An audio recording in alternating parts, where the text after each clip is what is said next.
ऐसा नहीं है कि बारिश और बाढ़ सिर्फ भारत के शहरों में आती है। प्राकृतिक आपदा कहीं पर भी आ सकती है, वो चाहे अमेरिका हो, यूरोप हो या फिर भारत हो। लेकिन बारिश और बाढ़ से भारत के शहर जितने परेशान होते हैं, उतनी परेशानी यूरोप और अमेरिका के शहरों को नहीं होती। ऐसा क्यों है? क्योंकि वहां पर शहरों में ऐसा सिस्टम बनाया जा चुका है जिससे ऐसी स्थिति आने पर कम से कम परेशानी हो। और हमारे यहाँ लगभग 70 साल की आजादी के बाद भी ऐसा सिस्टम किसी शहर में नहीं बनाया गया है।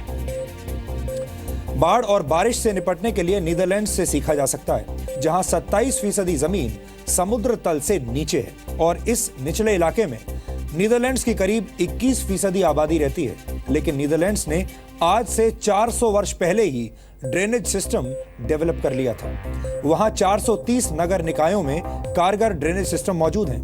जगह जगह पर पंपिंग स्टेशंस बने हैं जो बारिश और बाढ़ के पानी को बाहर निकालते हैं। यहाँ ड्रेनेज के लिए नहरों का एक सिस्टम बनाया गया है और वक्त वक्त पर यहाँ पर नदियों की गहराई भी बढ़ाई जाती है, जिससे कि उनमें और ज्यादा पानी जमा किया जा सके। सिंगापुर में भी कुछ ऐसा ही ड्रेनेज सिस्टम है। सिंगापुर में सफाई पर ज्यादा ध्यान दिया जाता है। प्लास्टिक की थैली, खाने के पैकेट्स सड़क पर फेंकते पाए जाने पर 61,000 रुपए का जुर्माना और 12 घंटे तक सफाई करने की सजा मिल सकती है। हमारे शहरों में भी गंदगी की वजह से कई जगह पानी भर जाता है, इसलिए सफाई के लिए हम सिंगापुर से सीख सकते हैं, वहां से प्रेरणा ले सकते हैं।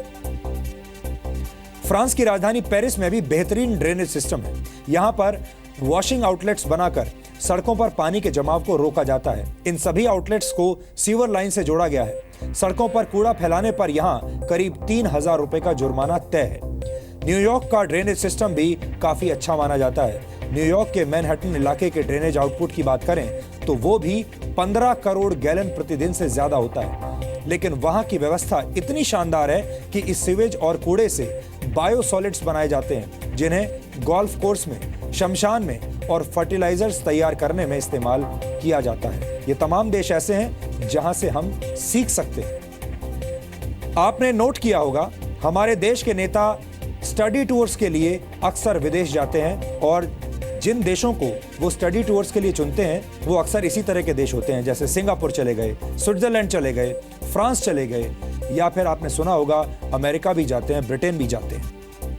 लेकिन वहां से लौटने पर कहते हैं कि भारत की विदेशों से तुलना नहीं होनी चाहिए। जिस तरह की तुलना अभी हमने आपके सामने की, हमारे ज्यादातर नेता, मंत्री और अफसर हमारे साथ यही तर्क करेंगे कि आप भारत की तुलना अमेरिका, फ्रांस या नीदरलैंड्स जैसे देशों से कैसे कर सकते हैं। अब हमारा तर्क यह है कि जब हम वहां से तुलना कर ही नहीं सकते तो फिर हमारे देश के नेता इन देशों में स्टडी टूर्स करने के लिए क्यों जाते हैं? हमारे देश के नेता सिंगापुर क्यों जाते हैं और यहाँ के लोगों को आकर ये वापस क्यों कहते हैं कि हम सिंगापुर गए थे वहाँ के सिस्टम को स्टडी करने के लिए, ये देखने के लिए कि क्या हम वहाँ के जैसा सिस्टम अपने देश में भी लागू कर सकते हैं। लेकिन ऐसा होता कभी नहीं।